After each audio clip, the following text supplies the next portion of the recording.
guys, I hope you've had an amazing week. I've been dealing with thrips on my plants, so it's been a little rough. I'm not currently growing anything right now just because I've been moving, but I do have a house plant. Her name is Reed, and she's a pothos. I love her, and for the last couple of weeks, she's been infested. So I've been treating her, and just wanted to show you guys what I've been doing to treat my plants, and I'm going to show you how to prepare neem oils. And it's something you need to have in your garden. It's organic, it's fairly inexpensive, it's really easy to prepare, and works like a charm. So let's get started. You only really need 3 ingredients, which is great, and they're pretty inexpensive. So the first one you need, can you guess? This is neem oil. It's 100% pure neem oil. I got it at a store called Healthy Planet here in Canada. They have a few different locations. They also have it at Home Depot. Not sure if they have it in the US, but check your natural health food store. The second ingredient is a Dr. Bronner's Pure Castile soap. I'm going to link all of these down below so you guys have a reference.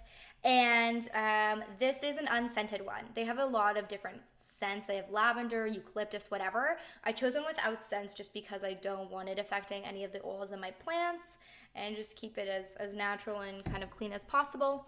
The next thing you obviously need is some water to mix it in, and it needs to be warm, so just use a microwave or use a stove to heat up the water a little bit. And then you're gonna need a spray bottle to spray it on. This is just a small one. I don't make a lot of solution at once. I just make a little bit, all I need, put it in here, and then keep mixing it when I need it. And yeah, I don't know, dollar store?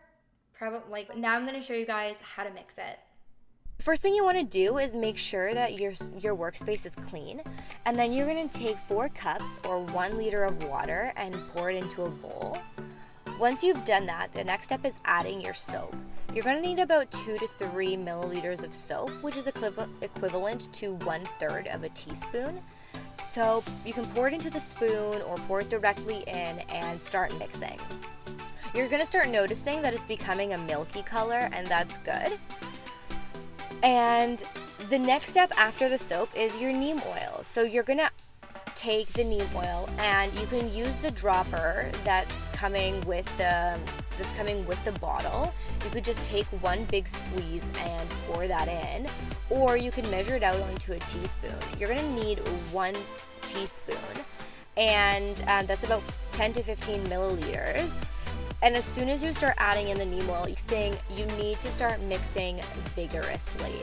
It's so important, or the neem oil won't mix well, and you're going to get oil droplets everywhere in the solution. So mix, mix, mix, mix, mix. And once you're seeing that it's all consistent, you're done. And you can use your measuring cup that you were using earlier to pour it back into the bottle that you're using.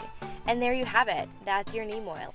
Okay, so we've mixed our solution of neem oil now, and I'm going to show you how I spray it onto my plants.